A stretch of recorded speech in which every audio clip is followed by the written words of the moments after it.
예, 지금 현재로는 내일 10시에 출석하는 것으로 알려져 있고요. 아마 의료진의 판단에 따라 변동사항이 있을 수는 있는데 지금 현재로서는 내일 오전 10시에 실질 심사를 위해서 출석하는 것으로 지금 예정되어 있습니다. 이재명 대표는 26일 열리는 영장 실질 심사를 위해 당일 오전 9시 45분경 서울중앙지법으로 출석합니다. 이 대표는 변호인과 함께 법정에 출석합니다. 이번 출석과 관련한 이 대표의 별도 입장문은 없습니다. 뭐 그런 거를 정하지는 않았습니다.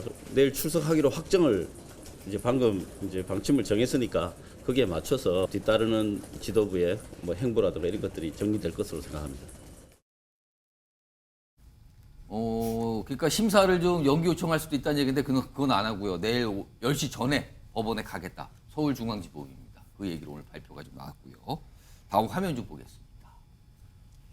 자, 내일 영장 실질 심사의 쟁점. 지금 많은 언론들에서는 이거 증거인멸 여부를 놓고 이게 결정적으로 구속 여부를 가를 것이다. 이렇게 판단하거든요. 지금 검찰에서는 1,300쪽 의견서를 제출해서 준비하고 있고요. 뭐 추가 준비까지 뭐 하겠죠. 뭐 브리핑한다는 얘기가 나와요.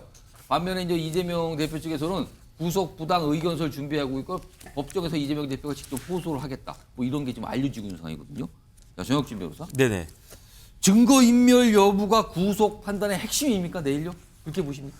일단 제일 핵심은요. 범죄 혐의의 상당성이죠. 그러니까 범죄 혐의가 있다라고 인정이 돼야 예. 그다음에 이제 증거 인멸이 일단 기본은 그거부터 따져봐야 그렇죠. 된다. 예. 그런데 사실 백현동 쌍방울 거기에다 위증 교사가 내용도 많지만 그 내용이 굉장히 중대한 거거든요. 왜냐하면 이게 단순한 뭐 그 뇌물죄를 떠나가지고 어떻게 보면 특히 쌍방울 같은 경우에는 우리나라 법만 위반한 것이 아니라 대북 제재까지 위반한 것이기 때문에 그 내용이 굉장히 중대한 겁니다. 예. 그래서 그 부분이 얼마만큼 인정이 될 것이냐. 그런데 제가 만약에 이제 이재명 대표가 검찰 조사 때 이러이러한 변명을 했다 이런 것들이 밝혀졌다라고 하면 이번에도 그런 말씀을 하겠지라고 생각을 하겠는데 제대로 된 변명을 지난번 검찰 조사 때 뭐 1차 때나 2차 때는 한 번도 제가 들어본 적이 없거든요. 그런데 뭐 입장문 냈다라고 하지만 그건 추상적인 입장문이었고 예. 그런데 내일은 입장문 없이 직접 그 영장 실질 심사 가가지고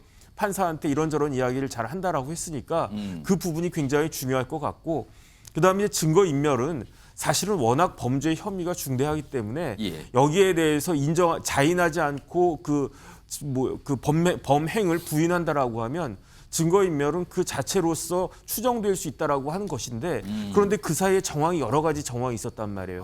특히 이제 이화영 부지사 관련해 가지고 진술이 그냥 몇 번 왔다 갔다 했죠. 왔다 갔다 했는데 그 왔다 갔다 한 그 배후에 누가 있었는가? 이재명 대표가 있었던 것이 아닌가? 왜냐하면 이화영 부지사 위에 이재명 대표가 있었고 이화영 부지사의 진술 번복으로 인해서 예. 가장 이익을 본 사람은 이재명 지사일 것이기 때문에 그다음에 거기에다가 피의자 신문조서에 날인도 안 했잖아요.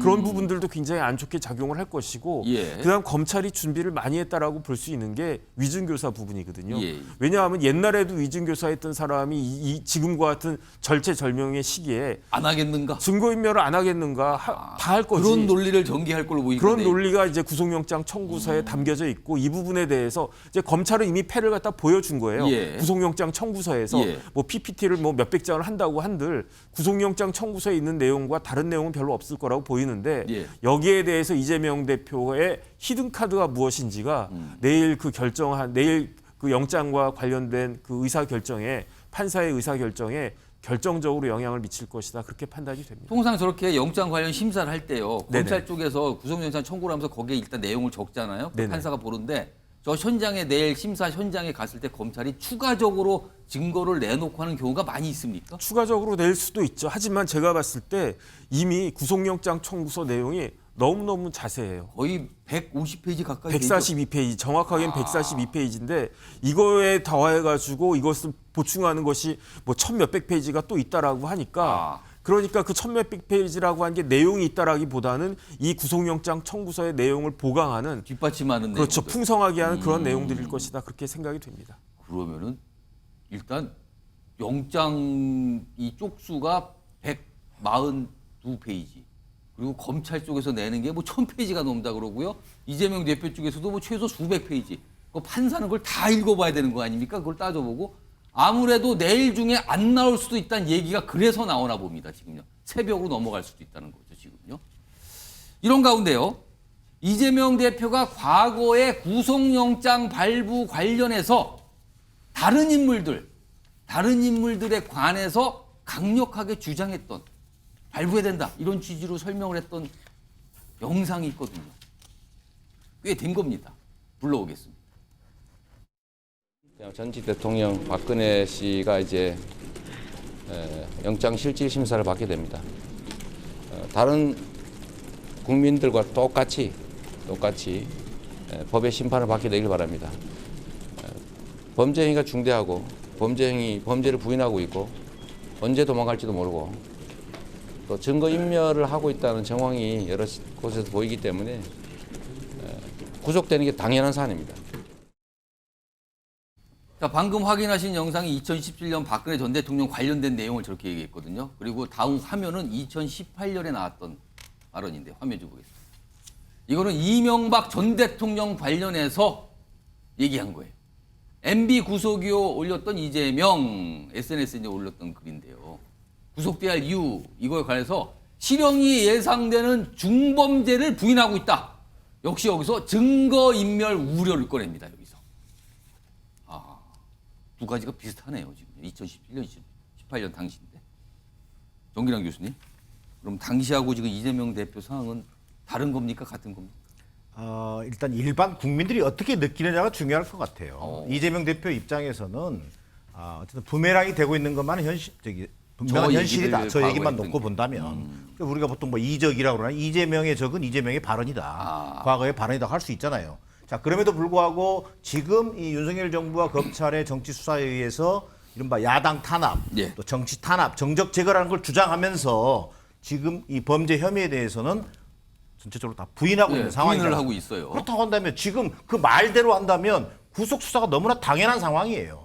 부인을 하고 있으니까. 부인을 하고 있고 또 증거인멸의 우려를 제기하고 있잖아요. 아까도 부인을 하고 있는데 인정 안 한다. 그리고 그럼요. 증거인멸 우려가 있다. 그러니까 구속이다. 이 전개였거든요, 논리가. 그런 전개로만 본다면 예. 아니 전직 대통령도 구속하는 마당에 야당 대표를 구속하지 못할 이유가 없는 게 검찰과 법원의 논리일 거라는 거예요. 그래서 구속이 맞다는 게 아니라 예. 이것에 임하는 이재명 대표의 자세라는 겁니다. 저는 구속의 부당성에 대해서 어떻든 간에 호소해야 될 거 아닙니까? 예. 내일 영장 실질 심사를 통해서 예. 그리고 임하는 자세는 좀 당당하게 임했으면 좋겠어요. 어떤 결과가 나오더라도 예. 이것이 본인의 문제로 인해서 기각이 되든 뭐 또 가결이 되든 예. 영장이 인용이 되든 예. 이재명의 문제, 이재명 대표의 문제와 당의 문제를 좀 분리해서 당이 빠른 시간 안에 당의 예. 내용과 갈등을 수습하고 어떤 뭔가 좀 새로운 내년 총선을 염두에 두고라도 당의 미래를 준비해 갈 수 있도록 하는 역할을 고민해야지 과거 발언을 가지고 뭐 지금은 정치 탄압이란 논리만으로 예. 빠져나가기는 쉽지 않은 상황으로 보여진다. 그게 또 야당 대표와 당원들이 주장하는 것과 예. 정말 중요한 것은 역시 심판의 역할이거든요. 예. 국민들이 이 문제를 어떻게 받아들일 것인가. 예. 이것 또한 중요한 대목으로 보여집니다. 그러니까요. 이재명 대표 관련된 이슈가 워낙 관심을 받다 보니까 2017년, 2018년에 부인했던 발언 글까지 지금 회자가 되는 상황이에요. 검찰이 이런 걸 아마도 알고 있겠죠. 내일 아마 판사가 뭔가를 다 감안해서 판단을 하지 않을까 싶기도 합니다. 자, 이런 가운데 이분은 이걸 뭐라 그럴까요? 또 틀렸다고 해야 될까요? 그러니까 이 한동훈 장관 관련해서 늘 얘기를 많이 하시는 분이 있는데 이번에도 뭔가를 얘기했는데 이게 조금 실수가 하나 들어갔거든요. 뭐 그 얘기와 이거에 대한 또 여당의 반응도 있습니다. 들어보시죠. 영장 전담 판사를 검찰이 지금 선택을 했다. 서울대 영장 전담 판사가 3분이 있는데 그중에 자신이 가장 유리하다고 생각하는 영장 전담 판사를 선택을 한 거죠. 그리고 그 선택된 판사가 하필이면 또 한동훈 장관의 서울대법대 92학번 동기라는 점. 민주당 김의겸 의원은 이재명 대표의 영장 실질 심사를 담당하는 판사가 한동훈 법무부 장관과 대학 동기라면서 검찰이 가장 유리한 영장 전담 판사를 선택했다고 주장했습니다. 일고의 가치도 없는 삼류 막장 소설입니다. 기자 출신이기도 한 김 의원이 마치 대단한 특종인 양 생방송을 통해 가짜 뉴스를 유포했습니다. 김의겸 의원이 뭐 서울대 법대 구의학교 뭐 동기가 한동훈 장관의 동기가 영장심사 판사다는데 그게 아니었습니다. 후배였다 그럽니다. 1년 후배. 학번이 달라요. 나이는 같은데. 틀린 거죠. 그래갖고 또 법무부에서 이걸 반박을 하고 이거 가만히 있을 수 없다 또 이런 내용까지 나왔거든요. 가짜 뉴스다 법무부 이거 조치한다. 틀렸어요. 이른바 팩트가 또 틀린 겁니다. 근데 김의겸 의원이 팩트가 틀린 적이 좀 여러 번 있었단 말이에요. 전용기 의원. 이거 뭔가 김의겸 의원이 저 얘기를 꺼냈을 때는 판사에게 조금 압박 이런 의도가 분명히 있었겠죠? 그러니까 객관적으로 평가를 하고 싶어서 예. 조금 취재를 해본 것 같습니다. 근데 또 팩트가 틀렸어요. 그러니까 기자 출신이다 보니 이렇게 예. 취재를 해서 뭐 보통 기자 시절에는 회사 이름으로 나가니까 모든 팩트 체크를 2번, 3번 거치지 않겠습니까? 예. 그런데 이제 김효구 의원께서는 이제 본인의 이름을 걸고 하다 보니 빠르게 캐치한 내용들을 이렇게 전달하고 싶어 하다 보니 이렇게 실수가 나온 것 같습니다. 사실 이렇게 팩트 체크가 틀리게 되면은 결국에는 신뢰도가 하락될 사실 수밖에 주장이 없는. 좀 흔들려 버리잖아요. 그렇죠. 그러면. 모든 주장이 다 뒤틀려 버리는 상황이 오기 때문에 여기서 조금 신중할 필요가 있다라고 보고 있습니다. 사실 가깝다라고 보는 관점은 어느 예. 정도 맞는 것 같습니다. 뭐 같은 서울대 법대고 뭐 동기가 아니고 후배고 그다음에 뭐 연수원에서는 뭐 2기수 차이가 난다고 하더라고요. 그러나 한동훈 장관 측에서는 일면식도 없다. 일면식도 없다. 모른다. 이렇게 이야기를 아니 하고 그 있습니다. 법대가 숫자가 몇 명인데 지금 무슨 소리를 하는 건가 뭐 이런 거예요 지금. 맞습니다. 서울대 법대 동기만 하더라도 굉장히 많은 뭐 인원 수백 명이 되는 일 텐데. 전공인데. 이런 측면에서 실수를 하게 되면 사실관계 전체가 흔들리고 신뢰도가 떨어질 수 있는 부분이라서 조금 신중할 필요가 있지 않을까 사실 조금 아쉬움이 남습니다. 정신 변호사. 네네. 분명히 김의겸 의원이 저런 브리핑을 하고 저런 내용을 발언을 한 거는 의도가 뭐라고 보십니까? 무슨 의도를 처음에 가진 거라고 보십니까? 일단 첫 번째 법원 시스템에 대해서 전혀 알지 못하는 거예요. 법무부 장관이 이야기한다고 판사가 말을 듣습니까? 오. 법무부 장관하고 판사하고는 아무런 상관이 없고요. 예. 판사들은 법무부 장관 아유 높네 출세했네 이렇게 생각할지 몰라도 내가 공부 더 잘했다 이렇게 생각하는 사람들이 더 많을 거고. 판사들은 그런단 말입니까? 그런데 여기에 왜 이렇게 자꾸 실수를 하는가? 저는 개인적인 감정 때문이라고 봐요. 한동훈 장관에 한동훈 대해서. 장관에 대한 개인적인 감정. 왜냐하면 유창훈 부장하고 사실은 동기가 있어요. 재수해가지고 나이도 같고 똑같이 재수해서 서울대 법대 93학번 동기가 예. 민주당에 있어요. 누굽니까? 누구냐면 박주민 의원이에요. 오. 그러면은 지금 김의겸 의원은 내일 굉장히 절체절명 아닙니까? 예. 이재명 대표 반드시 기각돼야 되지 않습니까?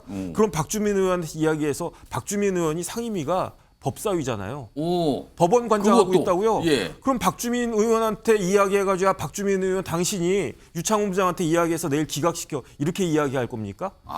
그게 말이 됩니까? 한동훈은 그렇게 이야기하면 되고 박주민은 그렇게 이야기하면 안 되고 그렇습니까? 제가 봤을 때 그 김의겸 의원은 기각 확률이 70%라는 식으로 이야기를 또 말을 바꿨지만 예, 70%라 그랬어요. 제가 봤을 때 거기서 0이 빠져야 돼요. 기각 확률이 7%도 안 돼. 7%요? 7%도 안 된다고 제가 생각하는 게 아니고 김의겸 의원이 생각하는 겁니다. 왜냐하면 만약에 영장이 기각될 거라고 예상을 하면은 유창훈 부장을 저렇게 공격할 필요가 있습니까? 제가 봤을 때 저런 이야기를 하는 거는 그 내일 영장이 기각이 되면 유창훈 부장이라고 한 사람이 한동훈한테 영향 받아가지고 기각한 것이다. 그렇게 공격하려고 미리 이렇게 딱 깔아놓은 거 아닌가? 그러니까 제가 봤을 때는 결국은 말은 70%라고 해도 걱정이 된다 이거지. 실질적으로는 7%도 안 된다라고 김의겸이 생각하는 것을 은연중에 드러낸 것이 아닌가 저는 그렇게 생각이 됩니다. 저는 예, 뭐, 신성보 의원님. 저는 이 김의겸을 좀 아는 편인데 법조 기자할 때는 아주 그 똑똑했는데 이제 뭘까 총기가 많이 흐려지다는 느낌을 받고 총기요? 뭐 사실은 또 이게 왜 저렇게 되냐면 사고 방식이 굉장히 편향적으로 변하면서 시사센터를 해버리는 그러니까. 어떻게 보면은 음모론에 빠지는 거잖아요. 검찰이 영장전담 판사를 선택했을 거야라는 데서 출발하는 거잖아요. 선택했을 거다. 누군지 그거를 딱 보고 나서 그때 선택을 한 거다. 그 불가능하잖아요. 아무리 우리나라가 조금 그런 구석이 있다 치더라도 정말 몰라도 한참 모르는 이야기다. 음모론에 빠지게 되는 이유. 예. 상대는 악마여야 되는 악마. 그러면은 청담동 술집 사건도 마찬가지고. 김의겸 의원의 보기에 한동훈 장관 윤석열 대통령은 이런 짓 하고도 남을 사람이야. 영장 전담 판사를 선택할 수 있는 이런 사고방식에서 빠져나오지 못하기 때문에 저런 이야기를 쉽게 하는 거예요. 정기랑 교수님도 한마디 해주시죠. 이거 어떻게 보십니까? 이거 뭐 한자 1분 드릴게요. 이거 김우겸 뭡니까 이거는 의원이 도대체. 점쟁이도 아니고 무슨 영장 기각률까지 예상하는 거. 70%라고까지 얘기했단 말이지. 그치? 저는 이렇게 김우겸 의원이요. 좀 이렇게 솔직했으면 좋겠어요. 뭐가 본인이 잘못됐다고 판단되면 예. 팩트가 틀렸다고 하면 예. 거기에 대해서 정확하게 사과하고 인정하는 것부터 배웠으면 좋겠어요. 아, 근데 인정하나 그거 그냥 좀. 취재에 구멍이 있었어요 하고 퉁치고 넘어가는 것 저는 별로 도움. 근데 취재의 구멍이긴 한데 그 팩트가 사실은 굉장히 좀 중요해 보이는 팩트 같기도 하네요. 가장 그 결정적인 핵심이죠. 것이 예. 팩트가 틀렸는데 예. 그걸 가지고 무슨 얘기를 지금 하려는 거예요. 저는 이렇게 보이는 거예요. 김우겸 의원이 좀 마음이 급하신 것 같아요. 이재명 대표한테 뭔가를 좀 보여주고 싶으신 것 같아. 내가 이렇게 맹활약하고 있습니다. 보여주고 싶다 지금. 그럼요. 충성심을 보여주는 거 아닌가 싶은 거예요. 잘못 그러나 보였잖아요, 지금. 오히려 그 결과는 정반대 결과가 나올 것 같아요. 그러게요. 무슨 얘기냐면 뭐 법조인도 계십니다만 저는 영장 전담 판사에게 긍정적 영향은 1도 미치지 못할 것 같아요. 이렇게 되면 오히려 이렇게 된 이상. 뭡니까 이게 지금 그렇게 생각할 수 있다 이거죠. 결국은 일도 좋은 영향을 미치지 못할 발언을 함으로 해가지고 예. 만에 하나 나쁜 결과가 나오면 김우겸 의원은 또 남 탓을 할 거 아닙니까? 그런 방식으로 저는 동의를 구해가 나가는 국회의원으로서 어떤 저런 모습이 국민적 동의를 받기는 정말 어려워 보입니다. 김의겸 의원께서 이 방송 혹시 보신지 모르지만 네 분 반응이 다 안 좋네요. 지금 조금 그렇습니다 지금.